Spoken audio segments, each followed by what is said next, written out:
जय गुरुदेव। और दोस्तों, मेरे चैनल सिद्ध सावर मंत्र में आपका एक बार फिर से हार्दिक स्वागत है। और देखिए, आज जो आपके सामने अनुभव मैं आपको बताने वाला हूँ, वो अनुभव दिव्यांगना अप्सरा साधना का अनुभव है। और काफ़ी अच्छा अनुभव है। उनको बहुत अच्छे अच्छे अनुभव हो रहे हैं। और इन अनुभवों को सुनने के बाद आपको अप्सरा साधना में बहुत ही ज़्यादा आपको जानकारी भी मिलेगी और आपको सहयोग भी मिलेगा। क्योंकि अनुभव सुनने से आपके अंदर एक विश्वास भी बढ़ता है और साथ ही साथ जो आप साधना कर रहे हैं, उस साधना में कैसे अनुभव आपके साथ हो सकते हैं, उनकी भी जानकारी आपको मिल जाती है। तो इसलिए उन्हीं की भाषा में, उन्हीं से जो रिकॉर्डिंग हुई है, वो मैं आपको सुनवाऊँगा। और देखिए, कुछ लोग कहते हैं कि रिकॉर्डिंग आप उनसे लिख करके या कैसे भी अनुभव ले लिया कीजिए और अपनी आवाज़ में आप अनुभव सुनवाया करें। तो देखिए, उसमें इसलिए थोड़ा संभव नहीं हो पाता है कि रिकॉर्डिंग काफ़ी बड़ी होती है और कुछ पॉइंट्स अगर मुझसे भी छूट जाते हैं तो फिर दिक्कतें खड़ी हो जाती हैं, उसमें आपको पूरी जानकारी नहीं मिल पाती है। तो इसलिए अगर बातचीत हुई है मेरी उनसे, तो फिर उसी भाषा में अगर आपको सुनवाया जाए तो वो ज़्यादा अच्छा रहता है।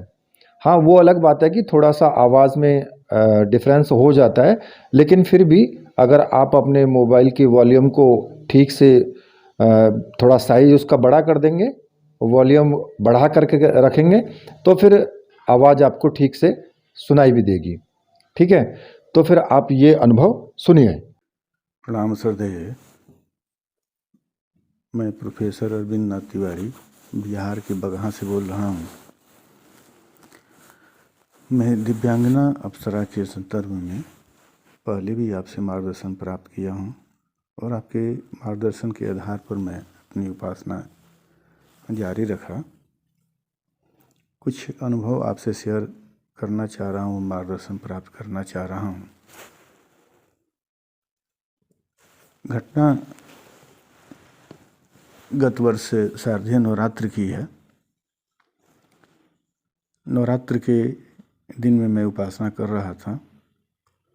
प्रतिपदा से लेकर के सप्तमी तक कई अनुभव, अच्छे अनुभव आए। जाप के दौरान ध्यान में कई अच्छे अनुभव आ रहे थे। संकेत मिल रहे थे कि आराधना सही जा रहा है मेरा। लेकिन सप्तमी की दिन की बात है। अष्टमी के रात के मैं पूजा समापन कर लिया था और सप्तमी के दिन में मैं पूजा स्थल पर गया तो देख रहा हूँ कि मेरा वहाँ दिव्यांगना यंत्र का जो मैं स्थापना किया था, वह यंत्र पूजा स्थल से गायब था, चौकी पर से। तो मैं बेचैन हो गया कि मेरा क्या हो गया यंत्र यहाँ से। मुझे लगा कि गायब कर दिया गया है ये, और काफ़ी दुखी भाव में था, एकदम बेचैन था कि लग रहा है मेरा पूजा असफल हो गया। लेकिन फिर बैठा, दिन की पूजा में मैं बैठा, भगवान शिव की पूजा कर रहा था उस दिन। उस दौरान ध्यान करना शुरू किया तो मुझे मार्गदर्शन प्राप्त हुआ कि तुम्हारा यंत्र यहीं देखो, पूजा सामग्री में दीवार के कोने की तरफ दबा हुआ है। तो मैं देख रहा हूँ, जब सामान ढूंढना शुरू किया तो देखा कि पूजा सामग्री जहाँ रखी हुई थी, वहीं दीवार के कोने में वो जा कर के दबा हुआ है उसमें। तो मुझे आश्चर्य लगा कि जहाँ यंत्र मिला वहाँ भी पहले भी ढूंढ दिया था। भोजपत्र पर वो यंत्र बनाया था मैं प्राण प्रतिष्ठा करके। वो यंत्र, उस जगह पर यंत्र पहले नहीं था। और मुझे आश्चर्य लगा कि जहाँ ढूंढ लिया था फिर उसी जगह यंत्र मिल रहा है। मैं भगवान शिव को धन्यवाद दिया और नमन करते हुए फिर पूजा अपना जारी रखा। अष्टमी के रात में, नवमी के रात में घुंघरू की आवाज़ें आईं रात में पूजा के दौरान। और काफ़ी, नवमी के दिन रात में तो काफ़ी सुगंधित स्मेल आ रहा था मैं वैसा सुगंधित स्मेल कभी महसूस नहीं किया था। तो मुझे लगा कि मेरा पूजा सही ढंग से जा रहा है और मुझे लगा कि प्रत्यक्ष दर्शन आज अप्सरा का होगा। ताकि मैं काफ़ी श्रद्धा भाव से, आपसे बात होने के बाद काफ़ी श्रद्धा भाव से मैं पूजा अपना कर रहा था। और इस बीच मैं अप्सरा मंत्र से कई लाभ भी प्राप्त किया था। अपने एक कॉलेज के मुकदमा के लिए मैं 3 दिवसीय अनुष्ठान करके, हवन करके, जाप करके और हवन करके मैं उसका लाभ भी लिया था और मुझे सफलता भी मिल रही थी। तो मंत्र और अप्सरा के प्रति, दोनों के प्रति मेरी काफ़ी श्रद्धा बढ़ गई थी और प्रेम बढ़ गई थी। तो नवमी के दिन पूजा समापन हो गया, लेकिन समाप्त होने के दौरान जब दर्शन नहीं हुआ, करीब रात में 2 बज रहे थे, 2 ढाई बज रहा था, तो मैं काफ़ी दुखित हो गया कि इतना श्रद्धा भाव से और पूजा का सही संकेत मिलने के बाद भी दर्शन नहीं हुआ है। इसमें ज़रूर मेरी पूजा में कहीं ना कोई कमी है या अभाव है जो दर्शन नहीं मिल रहा है। मैं इन्हीं भावों के साथ थे पूजा से उठा और दूसरे दिन पूजा पर, दिन में सुबह पूजा पर बैठे हुए था 10वीं के दिन, और पूजा के दौरान मैं अप्सरा का जाप कर रहा था। 5वां माला में मुझे अप्सरा का ध्यान में ही प्रत्यक्ष दर्शन होना शुरू हुआ और वो दूधिया नीला रंग में पूरी आकृति मुझे सामने आई और आकृति ने बोला भी कि पूजा तुम्हारा सफल है और धैर्य बनाए रखो। और काफ़ी प्रसन्न चित्त होकर के आकृति वो जवाब दी थी पूजा में, लेकिन प्रत्यक्ष दर्शन नहीं हुआ। लेकिन वो जो दर्शन था, मैं उसकी क्या कहूँ, प्रशंसा के लिए मेरे पास कोई शब्द नहीं। अद्भुत मैंने एक अनुभव था ये। तो मेरी श्रद्धा बढ़ गई और मुझे लगा कि चलो पूजा सफल रहा। और उसके बाद से भी 2-3 दिन के बाद ये घटना घटी। दिन में मैं भोजन करके घर में लेटा हुआ था दोपहर में, और मेरी हल्की सी आँख लग गई थी। उस दौरान मुझे लगा कि कोई लेडीज़ है और मेरा पेनिस पकड़ रहा है। पेनिस पकड़ करके और कस के वो दबा रही थी। जब तक मैंने हाथ पकड़ लिया, मैंने कहा कि आप कौन हैं और ऐसा करना उचित नहीं है ये, और फिर मेरी आँख खुल गई। फिर उसके बाद से मैं एक घटना और घटी। 8 नवंबर के दिन, मैं उस दिन हरिद्वार के परमार्थ आश्रम में था। वहीं सूर्य ग्रहण लगा हुआ था रात में, और उसी जगह घाट पर ही मैं अप्सरा का ध्यान किया, जाप किया और हवन किया। और उसी दौरान में मुझे लग रहा था वहाँ की यह जगह जो है वो अप्सरा और यक्षिणियों का जगह है, ये निश्चित ऐसा महसूस हो रहा था, न जाने क्यों। और 10 तारीख को दिन में मैं और एक मेरे मित्र थे, सुनील सौरभ जी, जो मेरी ही तरह साहित्यकार और लेखक भी हैं। हम लोग दोनों आदमी साथ में थे, लेटे हुए थे, और तब तक मेरा आँख लग गया। मैं देख रहा हूँ कि कुछ स्त्रियों की झुंड है, और उस झुंड में 5-7 स्त्रियां हैं, और वो आकर के बैठ कर के मेरे साथ मनोविनोद कर रही हैं, बातचीत कर रही हैं। मैं भी मनोविनोद में जवाब उनका दे रहा था। लेकिन जो उसमें एक जो टीम लीडर थी, वो काफ़ी अट्रैक्टिव थी और उसके काफ़ी बाल वगैरह बिखरे थे, मनमोहक अदा में, सभी मनमोहक अदा में ही थी। और वो मेरे पीठ पर, शरीर पर लिपटना शुरू की। मैंने निवेदन किया, कहा कि नहीं, ये उचित नहीं है, मिलने का ये ढंग तरीका मुझे पसंद नहीं आया आपका। और मैं जैसे ही बोल रहा था, तब तक सौरभ जी बोले कि ओ अरविंद जी, क्या बात है। फिर मेरी आँख खुल गई और फिर आँख खुल गई और उसके बाद से फिर दूसरा कोई अनुभव नहीं हुआ। लेकिन घर चला आया, उसके बाद मैं बगहा लौट आया और उसके बाद से जाप मेरा निरंतर होता रहा। अप्सरा के प्रति 2 मालाएँ मैं करता हूँ, फिर कोई अनुभव प्राप्त नहीं हुआ। तो मैं चाहूँगा कि पहले भी आपसे मार्गदर्शन प्राप्त हुआ है, तो इसमें मेरा जो अनुभव रहा, इस दरमियान मेरी क्या कमियां हैं और आगे के लिए मैं आपसे मार्गदर्शन प्राप्त करना चाहूँगा। और हृदय से आपको बारंबार मैं प्रणाम करता हूँ और गुरु की भांति देखता हूँ, क्योंकि आपके चैनल पर जितने आपके पोस्ट आते हैं वो काफ़ी सराहनीय और प्रशंसनीय हैं और समाज हित के लिए है।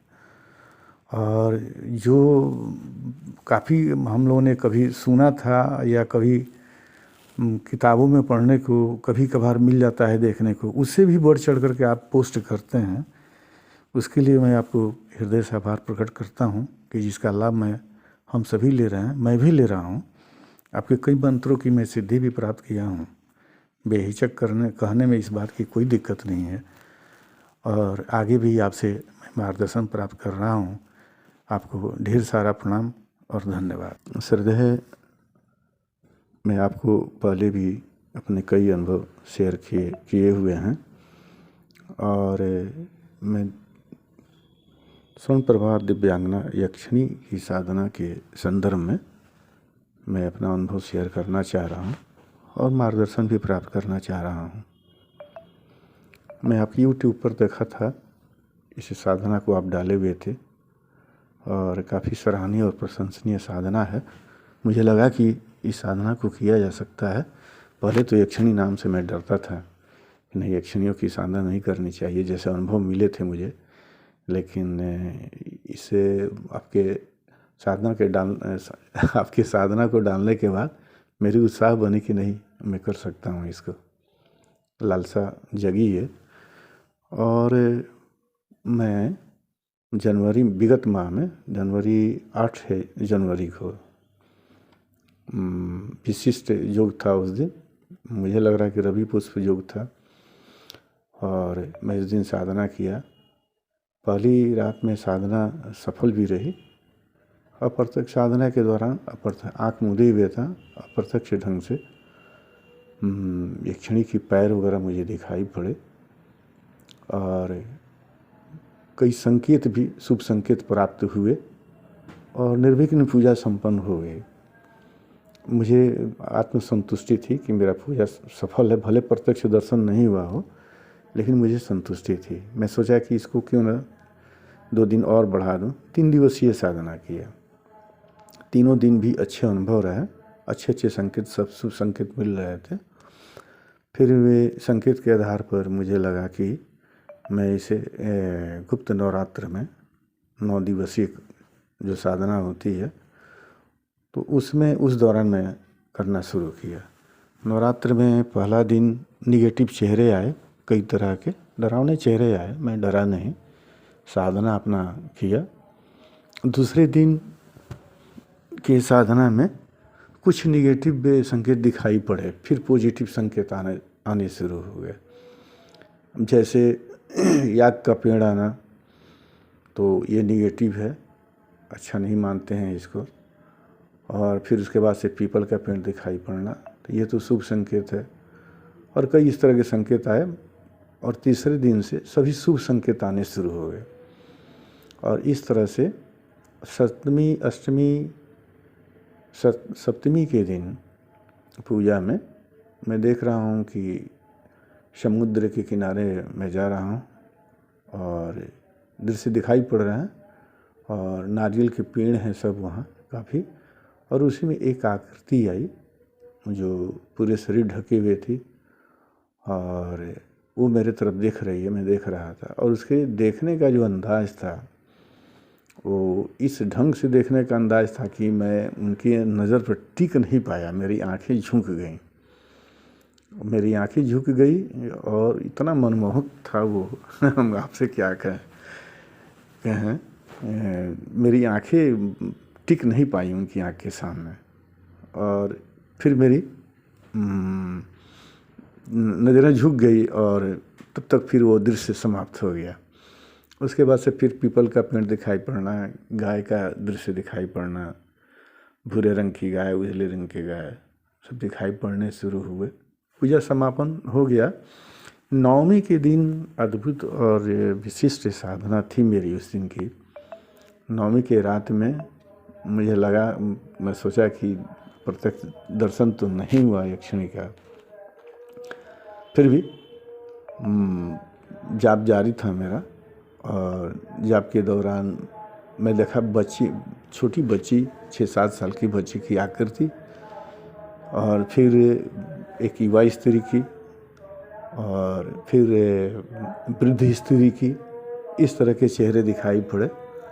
तो मुझे लगा कि भ्रम की स्थिति है क्या। तो मैं ये सोच रहा था कि भ्रम की स्थिति है ये। फिर मैं देख रहा हूँ पीपल देख रहा हूँ, उजली गाय देख रहा हूँ, भूरी गाय देख रहा हूँ। तो फिर मुझे लगा कि वो ये लग रहा है कि मुझे भ्रम की स्थिति है। बहुत सार्थक मन में ये प्रश्न आ रहे थे कि लग रहा है कि मैं भ्रम की स्थिति में हूँ, मेरा पूजा सफल नहीं हो पा रहा है। प्रश्न आने शुरू हुए। फिर देख रहा हूँ कि विशालकाय भगवान शिवलिंग का उपस्थित होना, और उस पर त्रिकुंड लगा हुआ हल्दी का, पीले रंग का, और फिर उस पर से दूध गिराना, प्रचंड रूप से ऊपर से दूध गिराते हुए, अभिषेक करते हुए वो दृश्य दिखाई पड़ा। मुझे आत्मसंतुष्टि हो गई देख करके, और मुझे लगा कि 9 दिवसीय पूजा सार्थक रहा मेरा। और भगवान शिव की आशीर्वाद है, कभी न कभी यक्षिणी का दर्शन, यह जो भी साधना कर रहा हूँ उसका सुखद परिणाम आएंगे। और इस धैर्य के साथ पूजा अपना समाप्त कर दिया। और इस तरह से पूजा सफल मानूं कि असफल मानूं, इस पर आपका मार्गदर्शन प्राप्त करना चाहूँगा। और बहुत बहुत आपको धन्यवाद और आपके प्रति आभार प्रकट कर रहा हूँ। तो देखिए, आपने अभी जो उनके अनुभव सुने, और अनुभव काफ़ी अच्छे रहे उनके, शांत अनुभव हैं बिल्कुल एकदम। देखिए, और मैं आपको एक चीज़ बता देता हूँ, उनकी उम्र 50 साल से ऊपर है जिनके ये अनुभव हैं। और आपको एक बात और भी बता देता हूँ कि उनकी जो साधना है, बहुत अच्छे तरीके से वो साधना करते हैं, बहुत शांत स्वभाव के हैं, और इसीलिए उनको साधना में बहुत ही अच्छे और सौम्य अनुभव उनको प्राप्त हो रहे हैं। आगे अगर वो साधना धीरे धीरे करते रहेंगे तो एक दिन ऐसा भी होगा कि वो सामने प्रत्यक्ष होगी। क्योंकि कोई भी शक्ति है वो प्रत्यक्ष तभी होती है जब आप भी उसी की तरह सौम्य हैं, सरल हैं, आपके अंदर जो लालच है, लोभ है, ईर्ष्या, द्वेष, ये सब चीज़ें ख़त्म होने लगती हैं, तब शक्ति वो आपके सामने प्रकट होती है। तो इसलिए साधना को साधना के तरीके से करें, जैसे ये कर रहे हैं, बहुत अच्छे तरीके से साधना कर रहे हैं। कभी भी इनका ऐसा नहीं होता कि मेरे पास में ये रोज़ मैसेज करते हैं या फिर रोज़ मुझसे मार्गदर्शन लेते हैं, ऐसा भी नहीं है। क्यों? क्योंकि उनको भी मालूम है कि भाई मैं थोड़ा बिजी रहता हूँ, वो कभी कभार उनका मैसेज आता है। मान लिया कि आप 15 दिन 20 दिन भी हो जाते हैं तो उनका मैसेज आता है, लेकिन मैं भी उनकी आवाज़ से ही उनको पहचान लेता हूँ कि हाँ, ये लोग मुझसे मिले हैं और वहाँ बिहार से हैं। तो इतना मुझे भी याद रहता है। लेकिन अब जो लोग रोज़ ही मैसेज करना, रोज़ ही कोई ना कोई नई नई जानकारी लेना, या इधर चैनल पर देखेंगे, दूसरे चैनल पर देखेंगे, फटाक से मुझे मैसेज कर देंगे। अरे भाई, मुझे भी थोड़ा तसल्ली लेने दो। ऐसा मत करो कि फटाफट मैसेज मैसेज, तो अब मैं आपको कहाँ तक जवाब दूँ। हालांकि मैं समझ जाता हूँ कि भाई इन्होंने कहीं दूसरी चैनल से देखा है, उठा करके यहाँ पे मुझे मैसेज करने लगे हैं। तो क्यों मेरा भी वक्त बर्बाद करते हो इस चक्कर में। आपको अगर जानकारी लेनी है तो अपने अंदर से जानकारी लो, जो आपको अच्छा लगता है वो मुझसे पूछो, ना कि किसी दूसरे चैनल से उठा करके, क्योंकि वहाँ तो अनाप शनाप चीज़ें आपको मिलेंगी। उन चीज़ों को बिल्कुल छोड़ दो, बायकॉट करना पड़ेगा, तब आप साधना में सक्सेसफुल हो सकते हो। क्योंकि अगर 50 जानकारी आपके दिमाग में 10 गलत हैं, 10 सही हैं, अगर वो आपके दिमाग में चक्कर काटती रहेंगी ना, तो साधना में सफलता नहीं मिलेगी। क्योंकि आपका माइंड कन्वर्ट होता रहेगा, कभी इधर कभी उधर, कभी इधर कभी उधर। ठीक है, तो अनुभव अच्छे हैं और इनको साधना बहुत अच्छी तरीके से चल रही है। आने वाले टाइम में इनको जरूर दर्शन होंगे और मेरा आशीर्वाद भी इनके साथ है, क्योंकि बहुत शांत स्वभाव के हैं, बहुत दिल से पूजा करते हैं ये। इनके अंदर द्वेष नहीं है, गुरु के प्रति अविश्वास नहीं है। ये जब भी मेरे पास मैसेज करते हैं, बहुत ही सरल स्वभाव से इनका मैसेज आता है, और आवाज़ में आएगा, ऑडियो में आएगा, किसी में भी आए, लेकिन बहुत सरल स्वभाव से आता है। अच्छे साधक हैं, इसलिए मैं भी कामना करता हूं कि इनको साधना में जल्दी सिद्धि प्राप्त हो, प्रत्यक्ष दर्शन हो। इसी के साथ मैं वीडियो को यहीं पर समाप्त करता हूं। मेरे साथ बोलिए, बोलिए वीर बजरंगबली हनुमान जी महाराज की जय, बोलिए मेरे परमहंस गुरुदेव की जय।